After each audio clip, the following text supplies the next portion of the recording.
Oi, Pedro. Tudo bom, Ilan? Tudo bom e você? Tudo ótimo. Obrigado por participar da nossa live. Aí Obrigado pelo espero que convite. valeu. Ficamos honrados e espero aí que o nosso papo seja bastante esclarecedor para todo mundo que nos vê agora e que na sequência nos verá aí nas gravações que a gente salva os vídeos e nós os disponibilizamos no nosso YouTube, enfim, o próprio vídeo fica gravado no nosso perfil no Instagram. Legal.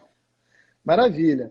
Pedro, a gente está fazendo essa rodada de lives com os principais gestores de recursos do país, os gestores que nós somos mais próximos, que nós mais admiramos. E a ideia aqui é trazer mais informações para os nossos clientes, para os nossos seguidores. A gente acredita que com mais informações as pessoas ficam mais preparadas, mais tranquilas e mais confiantes. A gente acredita que em momentos, especialmente como esse, o excesso de informação não é excesso, né? Porque são momentos aí que as pessoas ficam mais inseguras, momentos que há uma cacofonia de notícias para todos os lados, e o noticiário, especialmente do ponto de vista de um olhar de saúde, ele não é legal, né? Poxa, é uma bateria de notícias ruins vindas aí de todos os países, mas a gente está aqui para falar de finanças, de mercado financeiro, e aí trazer conhecimento e oportunidades para as pessoas que nos veem. Então, Pedro, além de agradecer, dizer aí que além de distribuidor, eu sou cotista da Alcan, com Pô, muito que bom. prazer, e já assim a gente comprou a Alcan desde o D0 da Alcan, na verdade, desde antes do nascimento da Alcan, de quando a Asset, na verdade, fazia ainda parte, quer dizer, ainda faz, mas hoje com uma bandeira independente, mas quando a bandeira ainda era a mesma do grupo Brasil Plural. Isso. Então, somos aí admiradores do trabalho de vocês, tanto da filosofia, quanto das pessoas, quanto dos processos, e estamos aqui agora para transmitir aí um pouco desse conhecimento que muitas vezes fica represado para a gente que faz a due diligence, que sabe do trabalho de vocês, a gente esmiuça tudo isso numa recomendação final para o cliente. Eu acho que o legal dessa live e desses eventos é aproximar as pessoas dos gestores, dar cara aos gestores. As pessoas, assim, conhecem as pessoas envolvidas e conhecem um pouco mais também do nosso trabalho, que é esmiuçar isso tudo numa sugestão de investimentos. Então, Pedro, vamos começar aqui a conversa, né? Falei pra caramba. É, eu posso, aí nós começamos a gente está aí completando a primeira semana dessa jornada de lives. Nós conversamos com gestores de ações, conversamos gestores de fundos de ações, long only, né? Apenas casas específicas de ações. Conversamos com casas de renda fixa. E hoje a primeira casa que conversamos que tem fundos multimercados. Entendo que a Ocan é uma casa que tem fundos multimercados e tem fundos de ações, o que é muito legal, que a gente vai desdobrar Isso. isso, né, mais na frente. Não à toa a ideia de trazer a Ocan em primeiro lugar é justamente por ser uma casa que trabalha fundos multimercados com um foco em renda variável, né? 2/3 do risco dos fundos multimercados da Ocan está dedicada à família de renda variável, 1/3 à Perfeito. família de trade em renda fixa. Então, acho que a ideia de trazer um gestor de multimercado para falar é que num fundo de ações long only nós temos uma estratégia, digamos que estrutural.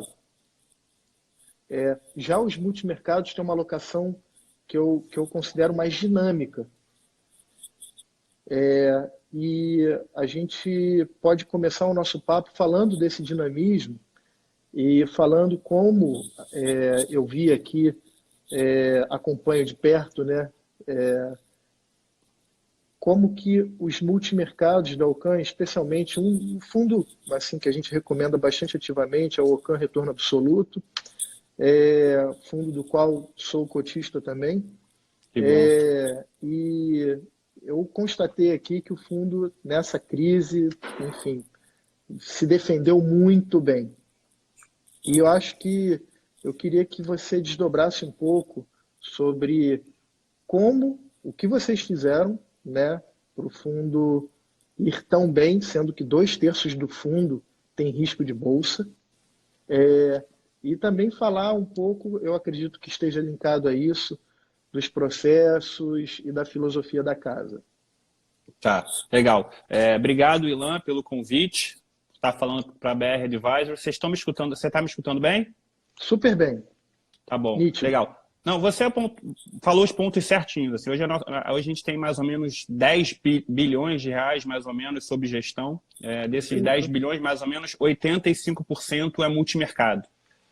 E um ponto interessante, que a gente se diferencia um pouco do mercado, é que exatamente foi o que você falou. 2/3 do risco é renda variável. E quando a gente fala que 2/3 do risco é renda variável, não necessariamente a gente está comprado em ação. Tá?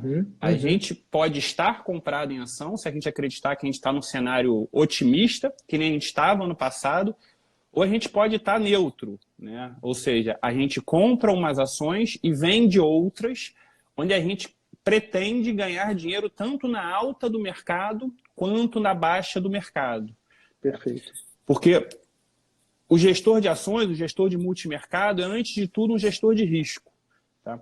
Então você tem que saber, de certa forma, capturar as oportunidades, capturar as opcionalidades, mas também se defender quando o cenário tiver um cenário desafiador, que eu acho que é o caso que a gente está vendo agora. Então as pessoas, realmente a gente teve um ano passado muito bom, num cenário de alta da Bolsa, e esse ano nossos fundos estão praticamente zerados, estão levemente positivos. Então, o que a gente fez? Eu acho legal também para deixar claro para as pessoas saberem um pouquinho como é que é a nossa gestão, como é que é a nossa filosofia de investimentos. Você tinha ano passado, e eu vou voltar um pouquinho lá para o meio de 2019, tá? Um cenário de algumas incertezas, tá? Mundiais, que essas incertezas foram saindo do caminho, que foram deixando as pessoas mais otimistas. Por exemplo, um tópico que ficou bastante ano passado foi a guerra comercial entre China e Estados Unidos, que foi resolvida no final do ano passado. Você teve o Banco Central americano caindo juros no final do ano passado. E toda vez que um Banco Central americano cai juros, você tem uma migração para ativos de risco, que é a Bolsa. Que nem a gente está vendo aqui, que a Selic saiu de 14 para 4,5, você tem um fluxo muito grande para renda variável. E você também, no começo desse ano, você teve uma clareza maior das eleições americanas. Isso tudo convergiu para o maior otimismo global com a Bolsa, não só a Bolsa lá fora, como a Bolsa aqui dentro. Se você for pegar janeiro, aqui dentro, a captação dos fundos de ações foram mais de 20 bilhões de reais. Tá? Então estava todo mundo muito otimista, a Bolsa aqui dentro a 120 mil pontos. E a gente estava otimista também, assim, vamos ser sinceros, e começou a surgir o coronavírus, né? E a gente não é especialista em coronavírus, para a gente ficar especialista em renda variável, em investimentos, a gente estuda, a gente trabalha mais de 10, 20 anos nisso, então a gente não tem nenhum diferencial em relação ao coronavírus. E aparentemente, no começo, o coronavírus era alguma coisa que era muito focada na China, tá? O pessoal acreditava que a China, por ser uma ditadura, tranca todo mundo, trancou o Wuhan, 40 milhões de pessoas, o vírus ficaria restrito na China, e o impacto econômico da China, o impacto econômico seria na China, a China também tem um poder de incentivar, dar estímulo muito grande para a sua economia. Então, toda a queda que tivesse na economia chinesa por causa do vírus seria revertida via estímulo e o mundo ficaria relativamente bem. Tá? Só que o que aconteceu, e aí foi um pouquinho antes do carnaval, meio que durante o carnaval, que mudou totalmente essa dinâmica. Primeiro que o vírus começou a sair da China, tá? Então o vírus começou a atingir primeiro a Coreia do Sul, depois lentamente começou a pegar a Itália, e segundo, você começou a ver os dados de economia chinesa.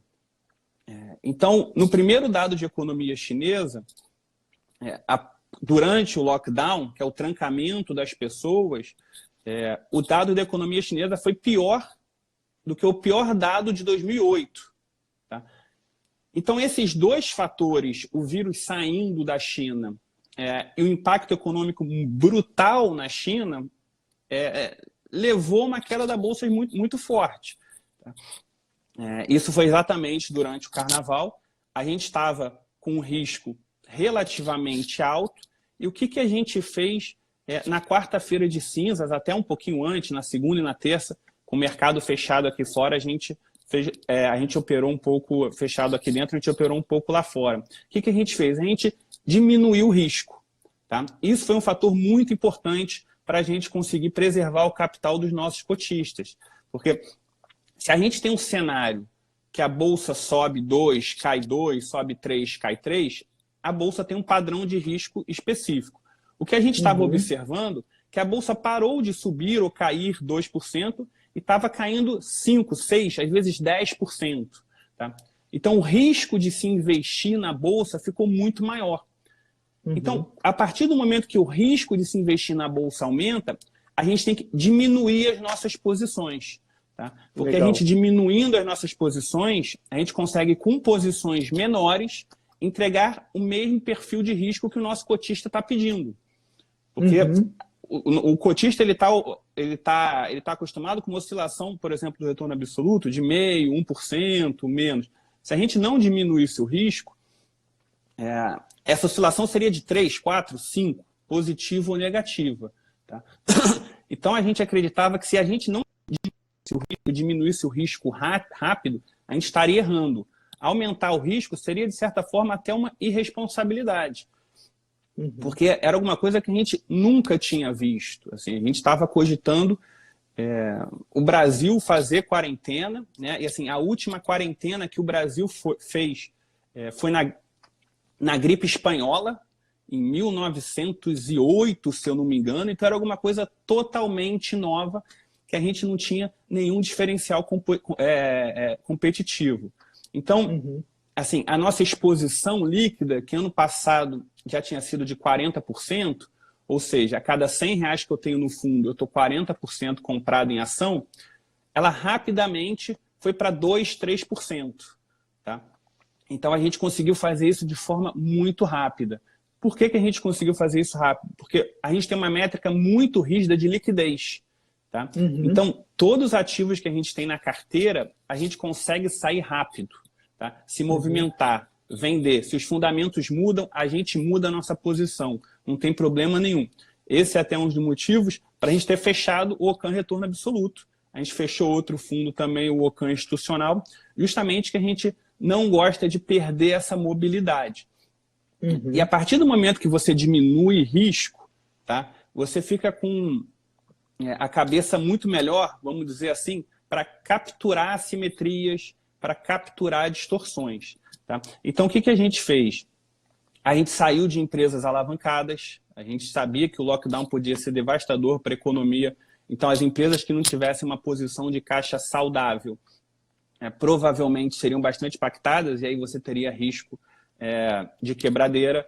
A gente tinha poucas ações ilíquidas, tá? Que por serem posições pequenas, a gente conseguiu sair também. Tá? Porque no momento que as coisas estão boas, que o cenário está otimista, as posições ilíquidas elas costumam ter um bom desempenho. Né? A porta para você entrar é gigante. No momento que o cenário inverte, para você sair das posições ilíquidas, é uma janela minúscula. Então a gente se antecipou e tudo que a gente não tinha de bastante liquidez, a gente resolveu zerar a nossa posição. Tá? Então, foi isso que a gente fez em renda variável. E na parte macro, lembrando que é 2/3 renda variável e 1/3 macro, a gente também ficou bastante protegido. Tá? Então, as nossas estratégias que eram estar aplicado em juros longos, ou seja, torcer para os juros longos cair, a gente veio para os juros curtos, que são ativos, na teoria, de menos risco, e fez através de estratégias de opções. Né? Por que estratégia de opções? Porque você consegue limitar a sua perda.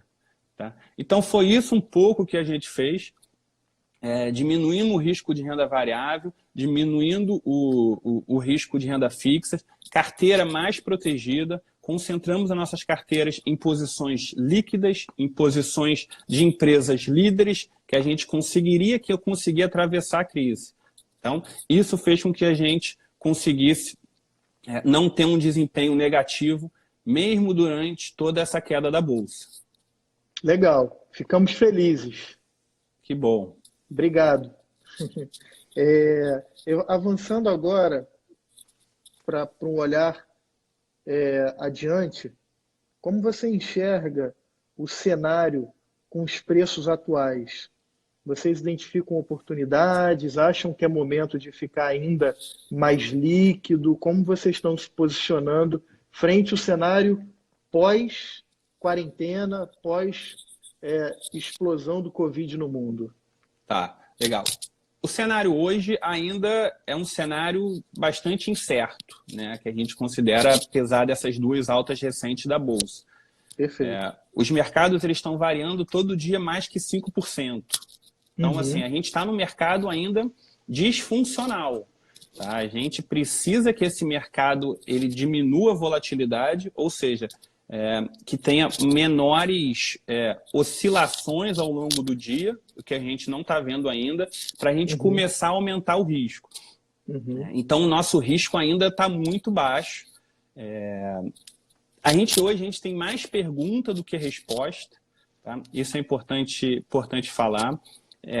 A gente precisa ter uma melhor clareza quando é que o vírus desacelera. Tá? Você teve dados melhores na Itália, a aceleração das mortes, o crescimento das mortes diminuiu, mas os dados da Espanha já foram muito ruins. Tá? Você tem hoje o prefeito de Nova York muito preocupado com a capacidade de Nova York de ter leitos para enfrentar essa crise. A gente vai para uma saída de um lockdown maior e uma recuperação mais rápida, ou a gente vai para uma saída de um lockdown mais brando, mas também uma recuperação talvez um pouco mais lenta, né? No primeiro cenário você tem uma depressão mais profunda e uma recuperação mais rápida, imagino, né? Isso a gente sabe. Porque é como uma mola, né? Você comprime a mola a partir do momento que você tem uma demanda reprimida muito grande, né? Enfim. Você deveria voltar, exatamente. Exato. Mas os impactos econômicos ainda são, de certa forma, incertos. Tem gente falando que o PIB nos Estados Unidos vai cair 20% no segundo trimestre. É muito maior, é mais que o dobro do pior trimestre durante a crise de 2008. Hoje mesmo, o governador da Califórnia ele deu uma declaração que a solicitação de pedidos de seguro-desemprego nesse mês de março, que o mês de março nem acabou ainda, chegaram a 1 milhão. Assim, a gente está falando de 2,5% da população da Califórnia. Tá? Então, você ainda tem bastantes incertezas. A sinalização da Bolsa hoje foi boa, mas a gente gosta de falar que a gente está entrincheirado. Né? A gente está numa guerra, está tudo muito incerto. Então, a gente ainda não está aumentando o risco de forma significativa. Tá? Nosso aumento de risco é de forma pontual. E o lado bom é o seguinte, vai dar muita oportunidade. As oportunidades vão ser fantásticas. Tá? A gente está vendo preços de ações extremamente baratos.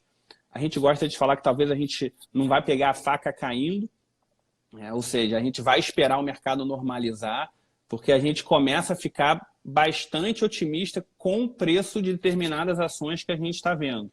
Então, eu acho que essa que é um pouquinho a nossa sinalização. As oportunidades são ótimas, elas vão aparecer, mas a gente quer ter uma maior certeza de que os dados, do que o lockdown vai começar a diminuir, que os vírus vai desacelerar. Eu acho que o cenário do que os bancos centrais mundiais estão fazendo em relação a jogar dinheiro, né, para a população é muito importante. A gente está falando de 2 trilhões de dólares lá nos Estados Unidos. Tá? Isso é mais ou menos 10% do PIB. É muita coisa, é muito dinheiro. Então, mas é uma medida necessária. Tá? Quando normalizar os vírus, você tiver esse cenário de bastante liquidez, aí a gente acredita que vai ser o momento de tomar risco, voltar aos padrões de risco que a gente era antes. para conseguir rentabilizar bem os nossos clientes. Por enquanto, a gente está, de certa forma, com risco muito baixo, mas, de novo, Vilan, a minha cabeça pode mudar de hoje para amanhã, né? A gente costuma falar que um dia está demorando uma semana para passar e uma semana está demorando um mês. Então, todo dia a gente está analisando todas as informações para conseguir analisar exatamente o risco-retorno que a gente tem nas nossas posições. Perfeito. E eu costumo dizer que vocês são pagos para permanentemente ou se mexerem ou mudarem de ideia, porque o mercado Total. é dinâmico e a gestão do produto que você tem na mão é tão dinâmico quanto, né? Isso, exatamente. Indo aqui para a última pergunta, depois a gente até pode ver algumas dúvidas pontuais aqui. Até um parêntese legal, todas as dúvidas que tivermos aqui da turma que está nos acompanhando, a gente vai anotar, posteriormente podemos respondê-las, mas também eu quero deixar um espaço muito aberto para mandarem as dúvidas direto para o nosso, direto por mensagem, para o nosso perfil aqui da BR Advisors. Dúvidas que forem da nossa competência responderemos imediatamente, e dúvidas que forem encaminhadas à gestora, a gente faz esse link para ter a resposta o mais rápido possível. Bom, indo aqui para a terceira pergunta e invadindo um pouco mais aqui, a gente falou de cenário, a gente falou do que vocês fizeram recentemente para blindar aí, para proteger o fundo. Agora entrando no mérito ali de escolhas de investimentos atuais. O que vocês têm visto como oportunidades mais claras, apesar do cenário não estar tão claro assim, mas o que vocês têm visto como oportunidades mais claras que vocês já começaram a se posicionar, entrando num detalhe micro, setores ou papéis? Tá, legal. Eu acho que a liquidez ainda continua muito importante, tá? Então, a gente é um cenário ainda que ele não está totalmente claro, então é importante a gente ter ativos de liquidez e principalmente, assim, muitos ativos que têm bastante liquidez, que são muitos premium, que são empresas líderes, eles estão muito baratos, tá? Então, você não precisa, nesse momento, ir para small caps, ir para empresas de menor qualidade, porque justamente você consegue ver muito valor nas empresas líderes, tá? Nas empresas enfim, que vão superar essa crise relativamente bem. Tá? A gente acredita que o mundo ele vai sair um pouquinho diferente, tá? Em relação ao que era antes, e aí muito foco em tecnologia. Então, eu acho que as empresas elas vão ter que ter um certo... investir mais em tecnologia. As empresas que já investiram em tecnologias vão sair mais fortes.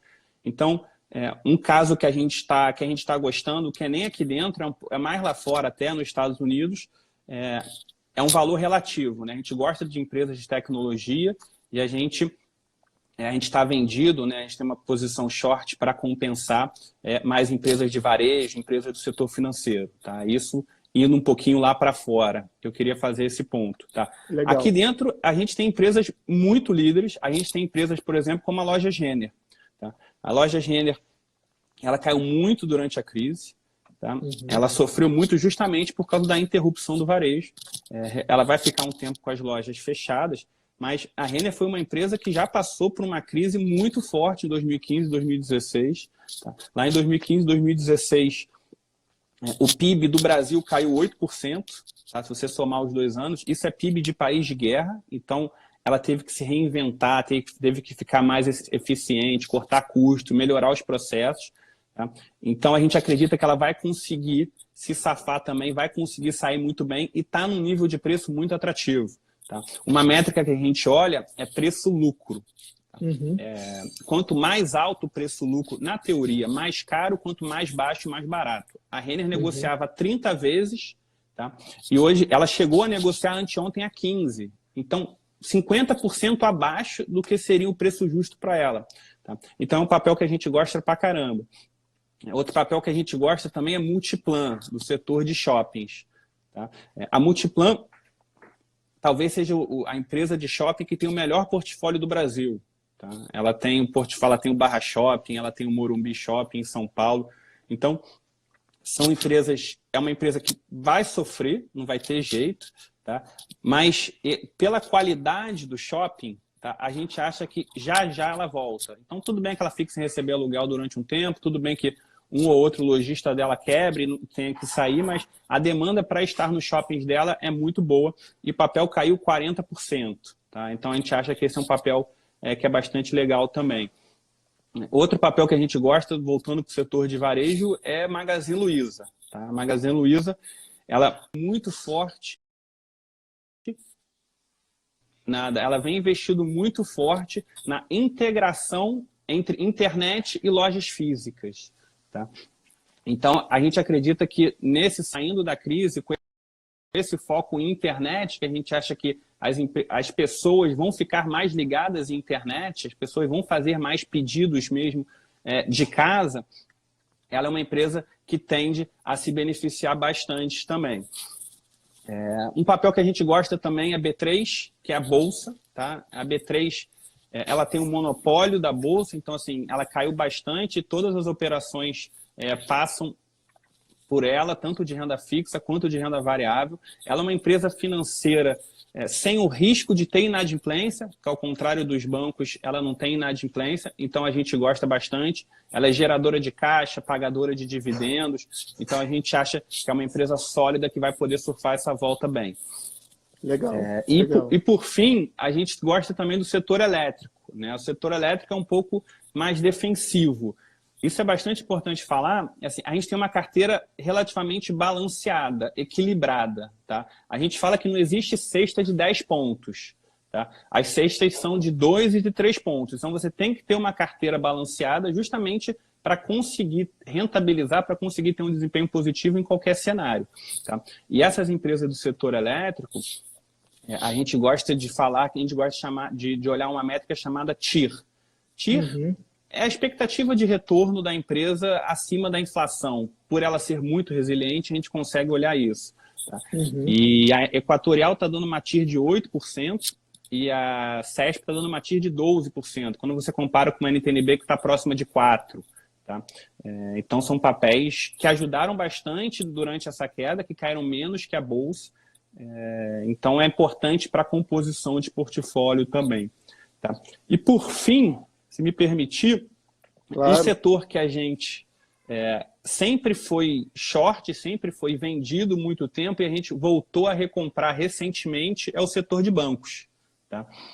O setor de bancos, ele acaba sendo, de certa forma, um porto seguro dentro dessa crise e tudo mais, que você tem inadimplência, mas os bancos têm os balanços, e esses são os grandes bancos, têm balanços muito fortes, muito bons, e eles estão a preços muito atrativos. O Bradesco, por exemplo, há 2 dias atrás, ele estava abaixo do valor patrimonial dele. Tá? Assim, ou seja, pior que a crise. O Santander, o lucro cresceu bastante e ele estava menor que o preço da ação que estava lá em 2008. Então, é você conseguir capturar isso, você conseguir identificar essas ações, evite companhias alavancadas, tá? Evite empresas que não têm uma boa gestão, não estão em mercados bons, e foque nas empresas líderes, né? Empresas alfa que a gente gostar, porque essas empresas estão muito baratas. Tá? Legal, legal. Pedro, bateu aqui o nosso tempo. Muito obrigado pelos esclarecimentos, pela aula, né?